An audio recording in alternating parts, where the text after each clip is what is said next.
இங்கேருந்து போனால் 5 கிலோமீட்டர் அப்படின்னு நினைப்போம். ஆனால் அங்கே போனால் அந்த 5 கிலோமீட்டர் ஒரு 30 கிலோமீட்டராக மாறிடும். ஏன்னா ஒரு மலை ஏறி இறங்கணும், அடுத்த மலை இருக்கும், அடுத்த மலை இருக்கும். அதில் அவ்வளவு பக்குவம் பார்த்தாங்கல்ல. போட்ட பிளானில் ஒரு டீம் சீக்கிரமாக போய் சேர்ந்துருச்சு, மற்ற டீம் வர ரொம்ப லேட் ஆயிடுச்சு. இன்னொரு டீம் ஒரு சாயங்காலம் போல் வந்து சேர்ந்தாங்க. அதிகாலையில் விடியறதுக்கு முன்னால் கிளம்புனது. அதில் ஃபஸ்ட்டு டீம் முதல்ல போய் சேர்ந்துட்டாங்க. அவங்க இந்த மாதிரி இந்த குடிசைகளெல்லாம் பார்த்தாங்க. பிறகு அடுத்த டீம் வர வெயிட் பண்ணுறாங்க. அதுக்கடுத்து வெயிட் பண்ண முடியல. அதில் ஒரு பெரிய இயற்கையாக ஒரு தவறு நடந்துருச்சு. பிஎஸ்எஃப் பட்டாலியன்லேருந்து போனவங்க வரிசையாக போய்கிட்டு இருக்காங்க. அந்த இடத்த நோக்கி நெருங்குறாங்க. அப்போது அவங்க பிஎஸ்எஃப் எங்கே போனாலுமே தங்கணும்னா அவங்களுக்கு உணவுப் பொருள் எடுத்து போயிடுவாங்க சமைக்கிறதுக்கு. மேலே தோளில் அந்த உணவுப் பொருட்கள் சமைக்கக்குண்டான பாத்திரங்களை மேலே தோளில் போட்டிருப்பாங்க.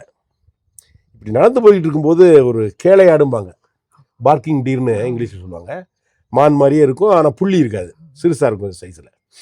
அது புதர்லேருந்து ஜம்ப் பண்ணிடுச்சு. ஜம்ப் பண்ணி உங்களுக்கு முன்னால் ஜம்ப் பண்ணதும் இந்த ஆள் அவ்வளோ அப்படியே ஆன்னு ஒரு பெரிய சத்தத்தை போட்டு பாத்திரத்தை கீழே போட, அந்த பாத்திரம் அலுமினியம் பாத்திரம் டம் டம் உள்ள.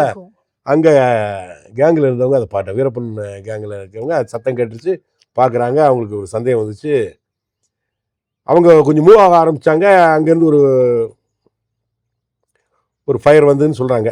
என்னன்னு தெரியல, மூவ் ஆகுது. அங்கேருந்து ஒரு சொல்கிறாங்க இந்த திசையை நோக்கி. இவங்க ரேண்டமாக அடிச்சிட்டாங்க.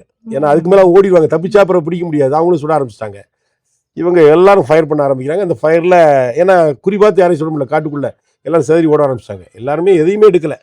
பின்னால் நாங்கள் போய் பார்க்கும்போது துப்பாக்கிகளை மட்டும்தான் எடுத்துருக்காங்க. செதறி ஓடிட்டாங்க. எல்லோரும் நாலா பக்கம் செதறிட்டாங்க. எங்கே ஓடுறது தெரியல. பெரிய தப்பு. இப்போ அது ஒரு பெரிய ஒரு இது என்னென்னா, அந்த ஃபாரஸ்ட்டில் எப்பவுமே வீரப்பன் வந்து நம்ம எங்கே போனாலும் ஏதாவது பிரச்சனை நடந்ததுன்னா எல்லாரும் அடுத்து இங்கே வந்து சந்திக்கணும்னு சொல்லி ஒரு இடத்த சொல்லிடுவாப்ல. அதில் எப்படி தப்பிச்சு போனாலும் காணாமல் போனாலும் அவங்க கடைசியில் அந்த இடத்துல வந்து கேங்கை பார்த்துடலாம். இப்போ அவங்களால ரீயூனிட் ஆக முடியாது, திரும்பி எல்லாராலையும் ஒன்றும் சேர முடியல.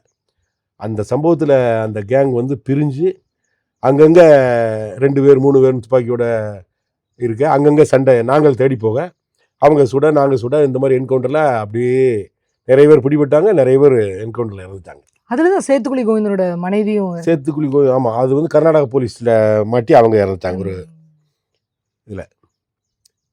நம்ம என்கவுண்டரில் இதுவரை எந்த லேடியும் இறக்கல நம்ம என்கவுண்டரில். ஆனால் அவங்க போகும்போது காட்டுக்குள்ளே லேடியாக பார்த்துக்கிட்டு எல்லாம் செய்ய முடியாது. சண்டையில் அடி விடும்போது அது ஒரு சாதாரணமான விஷயம் தான், நம்ம இது பண்ண முடியாது. அந்த சம்பவத்தினால வீரப்பனால திருப்பி அவனுடைய கேங்கை, அந்த 136 பேர் கொண்ட கேங்கை, 136 பேர் இருந்தாங்களா, ஒரு லேடிஸ்க்கு ஒரு 36 பேர் போனாலும் அட்லீஸ்ட் 100 பேரோட துப்பாக்கி. 100 துப்பாக்கிங்கிறது எவ்வளோ பெரிய ஒரு பட்டாலியன், ஒரு பெரிய போருக்கு போகிற வீரர்கள் அவங்க. அதோட பலம் என்ன, அந்த பலத்தோடைய அந்த இத்தனை பேர் இருக்கா, இத்தனை துப்பாக்கி இருக்குது அப்படிங்கிற ஒரு நம்பிக்கை, அதுக்கு ஓவர் கான்ஃபிடென்ஸ் சொல்லலாம், அதுக்கு அதீதமான நம்பிக்கை. அந்த நம்பிக்கை கூடாது ஒரு வீரனுக்கோ ஒரு தலைவனுக்கோ. அந்த நம்பிக்கை கூடாது. எத்தனை துப்பாக்கி இருக்கட்டும், எதிரியோடைய பலம் என்ன, எதிரியோடைய பொசிஷன் என்ன, நம்மளை நம்பி வந்து இத்தனை வரையும் காப்பாற்றி கொண்டு போகணுமே, அதெல்லாம் அந்த நேரத்தில் யோசிக்காமல் இருந்ததுனால தான் அந்த தன்னை பற்றி வெளியே விட்டுறது, அந்த பத்திரிகையெல்லாம் கொடுக்க ஆரம்பிச்சிட்டாங்க. மிஞ்சுக்குழி ஆப்ரேஷன் நீங்கள் பண்ணும்போது அந்த நேரத்தில் வீரப்பன் அங்கே இல்லை, சந்தனக்கட்டை இது பண்ணுறதுக்காக அவர் கேரளா எங்கேயோ போயிருந்தாரு அப்படின்னு சொல்லுவாங்க. அண்ட் அந்த சமயத்தில் தான் முத்துலட்சுமி வந்து உங்களுடைய பிடிக்குள்ளே வராங்க அப்படின்னு சொல்லுவாங்க. அது உண்மையா சார்? ஓரளவுக்கு அது உண்மைதான். ஆனால் வீரப்பன் வந்து சந்தனக்கட்டை விற்கிறதுக்கு கேரளாக்கெல்லாம் போகல. வீரப்பன் கூட ஒரு 6 பேரோட 7 பேரோடையோ அவங்களுடைய கோபிரத்தம் ஏரியாவுக்கே போகிறாப்புல. அந்த ஏரியாவில் செலவுக்காக வேண்டி பணம் எடுத்துகிட்டு வர்றதுக்கோ துப்பாக்கிக்காக வேண்டியோ யாரையும் சந்திக்கிறதுக்காக வேண்டி போகிறாப்புல. இதெல்லாம் எங்களுக்கு தெரியாது.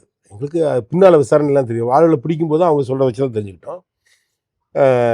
அந்த நேரத்தில் செதறி போனதில் முத்துலட்சுமி வந்து புளிஞ்சூர் ஒரு கிராமத்து பக்கத்தில் இருக்க எல்லாருமே அந்த காலத்தில் வந்து மாட்டு பட்டி போடுவாங்க. 100 மாடு 150 மாடு காட்டுக்குள்ளேயே இருக்கும், வித்து ஃபாரஸ்டோடைய பெர்மிஷனோட இருக்கும். அவங்க அங்கேருந்து பால் கோவாலாம் கொண்டு வந்து கீழே கொண்டு வந்து விற்று பிழைப்பு நடத்துவாங்க. இது பரம்பரையாக இருக்கிற ஒரு விஷயம். இது பல நூற்றாண்டுகளாக அது அப்படி தான் இருந்துகிட்டு இருக்குது. இப்போ தான் பட்டிக்கிட்டு எதுவுமே போடக்கூடாதுன்னு சொல்லி எல்லாமே ரிசர்வ் ஃபாரஸ்ட் ஆக்கி இது பண்ணிட்டாங்க. அந்த மாதிரி ஒரு பட்டியில் போய் முத்துலட்சுமி கடைசியில் ஓடி போய் தனியாக போய் மாட்டி எங்கே போகிறோன்னு தெரியாமல் கடைசியில் தூரத்தில் ஒரு பட்டி இருக்கிறத பார்த்து, மாடுகளாக இருக்கிறத பார்த்து அங்கே போகிறாப்புல. அவங்க பார்க்குறாங்க.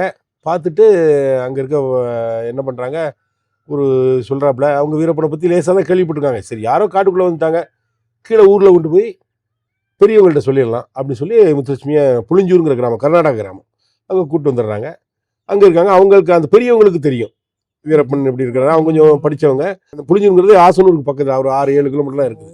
அந்த கிராமத்து மக்கள்கிட்ட நல்லா பழகி வச்சுருக்கனால அவங்களுக்கு போன அதே அதே நேரத்தில் தகவல் எங்களுக்கும் வந்துருச்சு. அப்போ நாங்கள் அப்போ வந்து நைட்டு ஆப்ரேஷன் எல்லாம் முடிச்சு அடுத்த நாள் வரும்போது அதை நைட்டு வர வழியை அப்போது சொல்கிறாங்க, நாங்களும் போகிறோம். கர்நாடகா போலீஸ் அதுக்கு முன்னாலே வந்துட்டாங்க. முத்துலட்சுமி விசாரிச்சுட்டு இருக்காங்க. அந்த மாதிரி தான் முத்துலட்சுமி உங்களோட பிடிக்குள்ள வந்தது. நீங்க ஆசனூர் எஸ்ஐயாவும் இருக்கீங்க அண்ட் கூடுதலா இது எஸ்டிஎஃபோட பொறுப்பையும் இது பண்ணிக்கிறீங்க. ஸோ எஸ்ஐ அப்படின்னு வரும்போது மக்கள் வந்து எல்லாமே உங்ககிட்ட தான் வந்து சொல்லுவாங்க, எது நல்லது நடந்தாலும் கெட்டது நடந்தாலும். ஸோ அதே மாதிரி இந்த பொறுப்பும் வரும்போது உங்களுக்கு அது வந்து அது கூடுதல் அட்வான்டேஜா இருந்ததா? எப்படி இருந்தது சார் அந்த இடத்துல? நீங்க சொல்றது ஓரளவுக்கு உண்மைதான். எஸ்ஐயா இருக்கிறதுனால, அந்த ஏரியா ஸ்டேஷன் எஸ்ஐயா இருக்கிறதுனால அந்த மக்கள் பூரா எனக்கு பழக்கமாயிட்டாங்க. நம்ம சப் இன்ஸ்பெக்டர் அப்படிங்கிற ஒரு எண்ணம் அவங்களுக்கு வந்துருச்சு. நம்ம பழகிறத பொறுத்து தான் அவங்களுக்கு வேண்டிய உதவிகளை நம்ம செய்கிறோம். அப்படிங்கும்போது அவங்க வந்து ஒரு புது ஆள் அந்த இடத்துக்கு வரும்போது நம்ம எஸ்ஐட்ட போய் முதல்ல சொல்லணும் அப்படின்னு நினைப்பாங்க. அதனால எனக்கு வந்து வீரப்பனுடைய ஒவ்வொரு மூமெண்ட்டும் எனக்கு அந்த ஏரியாவில் எங்கே மூவ் பண்ணாலும் எனக்கு அட்லீஸ்ட் அடுத்த நாள் காலையிலேயே தெரிஞ்சிருக்கும். அந்த மாதிரி இதாயிடுச்சு. அது எனக்கு அட்வான்டேஜ் தான். அதனால தான் 136 பேரை 12 பேரை குறைக்க முடிஞ்சதுன்னா அந்த மக்களுடைய ஒத்துழைப்பு தான். ஆனால் வீரப்பனை பற்றி தான் சொல்கிறவங்கிறது அவங்களுக்கு தெரியாது. காட்டுக்குள்ளே யார் வந்தாலும் சொல்ல வேண்டியது நம்ம பொறுப்பு. ஏன்னா நம்ம காடு, அந்நியர்கள் யாரோ துப்பாக்கியோடு இருக்கிறாங்க, அதை நம்ம போய் எஸ்ஐட்ட சொல்ல வேண்டியது நம்மளுடைய பொறுப்பு. அந்த ஒரு வெகுளித்தனமான அந்த அவங்க இது பண்ணாங்க. அதனால வந்து தகவல் சொல்லிட்டாங்க. ஆனால் அதில் ஒரு டிஸ்அட்வான்டேஜ் என்ன போச்சு, அதனுடைய என்ன அதுக்கு எதிர்மறையாக என்ன நடந்துச்சுன்னா, இந்த அப்பாவி மக்கள் போலீஸுக்கு தகவல் சொல்கிறாங்கிற ஒரு ப்ரிடிக்ஷன். அதனால் ஒரு கிராமத்தில் தகவல் சொல்லணும் எல்லாரும் சொல்லிடுவாங்கன்னு நினச்சி, மோகன் நவாஸ் அப்படின்னா தெரியுமா அப்படின்னு சொல்லி வீரப்பன் கேட்பாப்புல. இந்த மோகன் நிவாஸ் தெரியுமா அப்படின்னு கேட்பாப்புல. அவங்களுக்கு வீரப்பன்னே யாருன்னு தெரியாது. அவங்க வீரப்பன் யூனிஃபார்மோட அவங்க டீமெல்லாம் இருக்கிறத பார்த்ததும் கர்நாடகத்தில் தமிழ் பேசுகிறாங்கன்னா வீரப்பன் டீம் வந்து கர்நாடகாவில் பேசுவாங்க. ஏன்னா வீரப்பனுக்கு கன்னடமும் தெரியும். அவங்க கர்நாடகா போலீஸ் நினச்சிட்டு தெரியும் சார் எங்கள் எஸ்ஐ தான் சார் அப்படிமா. அப்படி சொன்ன ஒரே காரணத்துக்காக வேண்டி அவங்க எல்லாம் இன்ஃபார்மன்ஸ் அப்படின்னு சொல்லி எங்கள் ஏரியா அந்த மலை கிராமம் அந்த இதில் மட்டுமே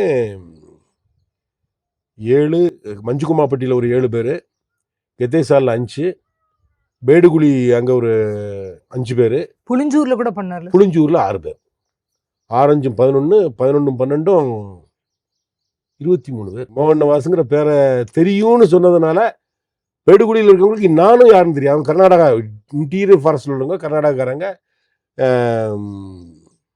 கல்பாசம்னு ஒரு பாசி இருக்குது, பாறைகளில் மரங்களில் படிஞ்சிருக்கும், பிரியாணிக்கெல்லாம் போடுவாங்க. அதை வந்து கலெக்ட் பண்ணி கொண்டு வந்து கீழே கொண்டு வைப்பாங்க. இதுதான் அவங்களுடைய வேலை. வேற எதுவுமே அவங்களுக்கு தெரியாது. அவங்க முதல் தடவை போய் கல்பாசம் போட்டு அந்த பணத்தை வாங்கி அந்த 100 ரூபா நோட்டுகள் இருக்கு இல்லையா, அதை பாக்கெட்டில் வச்சுட்டு அடுத்து கல்பாசத்தை எடுத்து வந்துடலாம், ஏற்கனவே எடுத்து வச்சதை மறுபடியும் கொண்டு வந்துடலாம் சொல்லி மேலே வர்றாங்க. அவங்கள பார்க்குறாப்புல வீரப்பன் சந்தேகப்பட்டு அவங்கள சர்ச் பண்ணுறாங்க. சர்ச் பண்ணும்போது பாக்கெட்டில் 100 ரூபா நோட்டு இருக்குது. ஒரு கிராமத்துக்காரன் ஒரு ஆதிவாசிக்கு 100 ரூபா நோட்டு எங்கேருந்து வந்தது? அப்போ போலீஸ் கொடுத்தது தான் அப்படிங்கிற ஒரு ராங் ப்ரெடிக்ஷனில் அந்த 5 பேரையுமே ஈவிரக்கலமாக கொண்டுறாங்க. அந்த மாதிரி உள்ள இறப்புகளை தான் என்னால் இன்னும் தாங்க முடியல. அந்த மிஞ்சுக்குழி இன்சிடென்ட் நடந்தது இல்லையா, செப்டம்பர் 29ஆம் தேதி வீரப்பன் வந்து திருப்பி வந்துட்டாப்புல. இந்த 12 அந்த அவங்க ஒரு 7 பேரோ பணம் எடுக்காண்டி போனாங்க கோபிநத்தம் பக்கம். அவங்க திரும்பி வந்து பார்க்குறாங்க, குடிசையெல்லாம் இதாக கிடக்குது, அவங்க ஆளு யாருமே இல்லை, என்ன செய்யறதுன்னு தெரியல, யாரையுமே திருப்பி அவனால் மீட் பண்ண முடியல. அப்போது அந்த கிராமங்களில் விசாரிக்கலான்னு சொல்லி கீழே வர்றாங்க.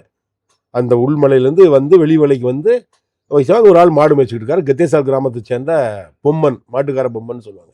வயசானவர், 60 வயசு 62 வயசு. அவரை பார்த்து கேட்குறாங்க. அவர் கர்நாடகா போலீஸ் நினச்சிட்டு அவர் ஆமாம் அங்கே எல்லாம் குடிசை போட்டு உள்ள தங்கிட்டு இருந்தாங்க, யாரும் ஈரப்பனா தங்கிட்டு இருந்தாங்களா, நம்ம ஆளுங்க தான், நம்ம ஆளுங்க நெல்லிக்காய் பறிக்க போனவங்க அந்த குடிசையை பார்த்து வந்து நம்ம எஸ்ஐட்ட மோகன் நிவாஸ் எஸ்ஐட்ட சொன்னாங்க, இப்போ அவங்கெல்லாம் துப்பாக்கி சண்டையில் நடந்து அங்கேருந்து போயிட்டாங்க போல இருக்கு அப்படின்னு. உங்கள் கிராமத்து தான் சொன்னாங்களா? ஆமாம் அப்படின்னு அவன் கர்நாடகா போலீஸ் நினச்சி இந்த வயசானவர் சொல்லிட்டாரு. அப்போ யாரெல்லாம் சொன்னாங்கன்னு கேட்குறாங்க. அவரும் ஒருத்தர் பேரையாக சொல்கிறார். அவர் கூட ஒரு சின்ன பையனும் இருக்கிறான். ஒரு 7-8 வயசு பையன். அவன் இப்போ அந்த கிராமத்தில் இருக்கிறான். இவருக்கு ஒரு சந்தேகம் வருது. கொஞ்சம் கொஞ்சமாக இவங்களுடைய நடவடிக்கையில் கொஞ்சம் நேரம் இருக்காங்க, சாப்பிட்றாங்க. சந்தேகம் வந்ததும் தண்ணி குடிச்சு வரேன்னு போனவர் பொம்மன் தண்ணி குடிச்சிக்கிட்டே இருந்தவர் அப்படியே குதிச்சு ஓட ஆரம்பிச்சார். ஓடுனதும் அவரை சுட்டாங்க. அவர் அங்கேயே கொண்டு போட்டாங்க. அந்த பையனை பிடிச்சி வச்சுக்கிட்டாங்க. அந்த பையனை பிடிச்சிட்டு ஊருக்கு வராங்க. ஊருக்கு வந்து சொன்ன பேர்கள் எல்லாம் ஒவ்வொரு வீடாக கேட்குறாங்க. அன்னைக்கு ஜடையன் இல்லை, அவங்க அண்ணன், அவர் தான் ஊருடைய ஒரிஜினல் கொத்தாளின்னு சொல்லுவாங்க, அவர் இருக்கிறாரு. அப்புறம் 4 பேர் இருக்காங்க, 4 பேர் இருக்காங்க. ராமன், மாதேவன், இந்த மாதிரிலாம் இருக்காங்க. ஜடையன், இன்னொரு ஜடையன், இந்த மாதிரிலாம் இருக்காங்க. இவங்க வீடுகளெல்லாம் போய் அவங்களெல்லாம் கூட்டு வந்துட்டு எல்லாரையும் கூப்பிட்டு வந்துட்டு கையை கட்டுறாங்க.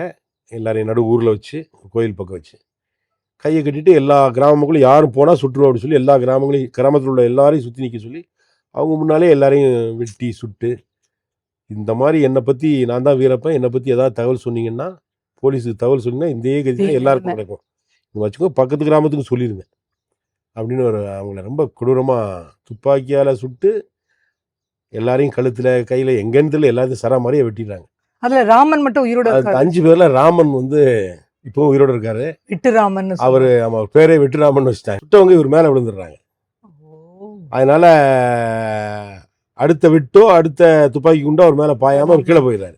ஆனா ஆல்ரெடி அவருக்கு துப்பாக்கியும் குண்டும் அடிபட்டுருச்சு, அருவாள் வெட்டும் பட்டுருச்சு. அவர் குத்துயிரும் கொலையுரமாக தான் இருக்கிறாரு. ஆனா வைட்டல் பார்ட்ஸ்ல அடிபடாதனால இவர் இருக்காரு. வீரப்பன் அதெல்லாம் எச்சரிச்சுட்டு அவங்க வீடப்புறம் தீ வச்சிடாப்புல, அவங்க வீடப்புறம் தீ வச்சுட்டு அவங்க போயிடுறாங்க. இந்த தகவல் பிறகு ஜடையன் நைட்டு அங்கேருந்து பஸ் இல்லை, பொருள் எதுவுமே இல்லை. அடுத்த நாள் நைட் ரொம்ப லேட்டாக தான் எங்களுக்கு தகவல் கிடைக்குது. யாரும் அந்த வழியாக வந்தவங்க எப்படியோ தெரிஞ்சுக்கிட்டு அந்த வழியாக வந்து போக்கு வண்டியை பிடிச்சி வந்து தகவல் சொல்கிறாங்க. அப்புறம் வந்து ராமனை ஹாஸ்பிட்டல் கொண்டு வச்சு எல்லாத்தையுமே ஹாஸ்பிட்டல் அனுப்பிச்சாச்சு. அதில் 4 பேர் ஆல்ரெடி இறந்துட்டாங்க. ராமன் அதில் தப்பிச்சிட்டாரு. நாங்களும் விரட்டிட்டு போன வழி எதுன்னு பார்த்து போகிறோம். அங்கேருந்து காடட்டிங்கிற ஒரு ஊருக்கு போயிருக்கிறாப்புல. அங்கே போய் ஒரு கடையில் காடட்டி ஏதோ ஒரு மணின்னு பேர், அவர் பேர் காடட்டி சிவண்ணா அப்படிங்கிற ஒரு பையனுடைய கடையில் ரேஷன் பொருட்கள்லாம் வாங்குறாங்க. அந்த கடையிலையும் கேட்குறாப்புல, மோகன் நவாஸ் தெரியுமா அப்படின்னு. ஆமாம், அவர் ஆசனூர் எஸ்ஐ, எங்களுக்கு தெரியும், ரொம்ப நல்லவர் அப்படிங்க. இப்படி அவர் இதெல்லாம் கொடுக்குறாரு. அங்கேயும் சத்தம் போட்டு இந்த மாதிரி அத்தனை பேர் இது பண்ணிட்டோம், என்னை பற்றி யாராவது தகவல் சொன்னால் இதுதான் கதி அப்படின்னு சொல்லி அந்த ஊரையும் காடட்டிங்கிற ஊர்லேயே உள்ளவங்களையும் மிரட்டிட்டு அதுக்குள்ளே எச்சரிச்சுட்டு பொருட்கள்லாம் வாங்கிட்டு மறுபடியும் அவங்க போயிடுறாங்க. இது என்ன ஆச்சுன்னா, போகிற இடங்களில் போகிறான் வீரப்பன். அந்த ஃபாரஸ்ட்குள்ளே போகிற இடங்களில் யாரை விசாரித்தாலும் என்னுடைய பேர் அவங்களுக்கு தெரியுது. அப்போ தான் வீரப்பனுக்கு வந்து என்னுடைய இத்தனை பேர் 12 பேரை நாங்கள் சூழ்நிலைக்கும் என்னுடைய இது பண்ணதுக்கும் இந்த மோகன் நவாஸ் தான் காரணம் அப்படின்னு வீரப்பனுக்கு வந்து என் மேலே அப்போ அந்த டார்கெட் வந்து முன்னால் அவங்க வால்டர் சார், விஜயகுமார் சார், இல்லை அந்த பக்கம் சங்கர் பத்ரி சார், இவங்களே தான் டார்கெட்டாக பேசுவாப்புல. அதுக்கு தான் நான் வந்து ஒரு டார்கெட்டாக வீரப்பனுக்காக இவனை முடிக்காம விடக்கூடாது, எங்கே போனாலும் சொல்கிறேன். அதே மாதிரி தான் வீரப்பன் வந்து எங்கே போனாலும் அப் டு சிறுமுகை மேட்டுப்பாளையம் வர எனக்கு தெரிஞ்சவங்க நிறையா இருக்கிறாங்க, சொல்லிடுவாங்க. அப்படி நிறைய தடவை நான் வீரப்பனை ஃபாலோ பண்ணி போயிருக்கிறேன். சமையல் செஞ்சு சாம்பார் சோறுலாம் கொதிச்சுக்கிட்டு இருக்கோம், கேங் ஓடி போயிடும். அப்போ அவனுக்கு ஆத்திரம். சோறு கூட ஒரு இடத்துல சொல்லியிருக்காப்புல, சோறு கூட ஒரு நிம்மதியாக திங்கி விட மாட்டேங்கிறான் அவன் அப்படின்னு வீரப்பன் சொல்கிறத அதுக்காக கூட்டாளிகள் நம்ம பிடிபடும்போது சொல்லியிருக்காங்க. அந்த மாதிரி என் மேலே கோவம் அதிகமாகிடுச்சு. இந்த தகவல் எனக்கும் தெரிஞ்சிச்சு. அதனால சரி, நம்ம வந்து கவனமாகவும் இருக்கணும், அதே சமயம் கல்யாணம் முடிக்கக்கூடாதுன்னு சொல்லி ஒரு உறுதிமொழி ஏற்கிறீங்க. எங்கே இருந்தாலும் அவன் போடணும் அப்படிங்கிற மாதிரியான ஒரு முடிவுக்கு வராரு. அப்புறம் தான் அந்த அரைப்பாளையம் இன்சிடென்ட் நடக்குது இல்லையா சார்? ஆமாம், வீரப்பனுக்கு வந்து என் மேலே ஆத்திரம் பகை வந்தது 1993 அந்த அக்டோபர். அந்த அந்த அதுக்கு பிறகு என் பேர் தெரிய ஆரம்பிச்சதும் அந்த யார் இந்த மோகன் நவாஸ் அப்படிங்கிறது தெரிய ஆரம்பிச்சு. பிறகு எங்கே போனாலும் அந்த பேரை சொல்கிறது. அரிசி பருப்பு கேட்டால் கூட, இல்லை மோகன் நவாஸ் சாருக்கு தெரிஞ்சால் எங்களை அடிப்பார், அதிரடிப்படைக்கு தெரிஞ்சால் எங்களை அடிப்பாங்க, எங்கள் மேலே கேஸ் போடுவாங்க அப்படின்னு சொல்லி சில இடங்களில் வீரப்பனுக்கு வந்து அந்த ஏரியாவில் ரேஷன் கொடுக்கறதுக்கே மறுத்துருக்காங்க பயந்துட்டு.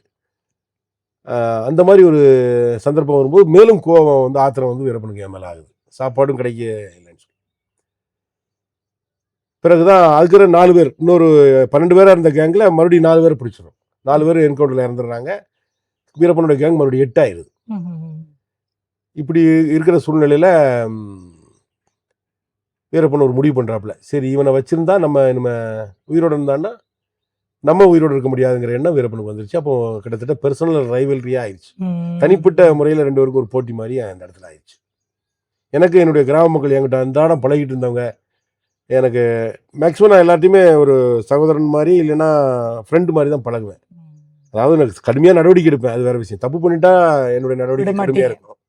அது ஆரம்பத்துலேருந்தே அதுதான் என்னுடைய பழக்கம். ஏன்னா நான் சின்ன வயசுலேருந்தே இந்த மாதிரி இந்த அடக்குமுறைகளை நிறைய மற்றவங்க மேலே மற்றவங்க செய்கிறத பார்த்தே வளர்ந்தேன். நான் எனக்கு அப்படி இல்லை, ஆனால் நிறைய பேர் நான் பார்த்துருக்குறேன்.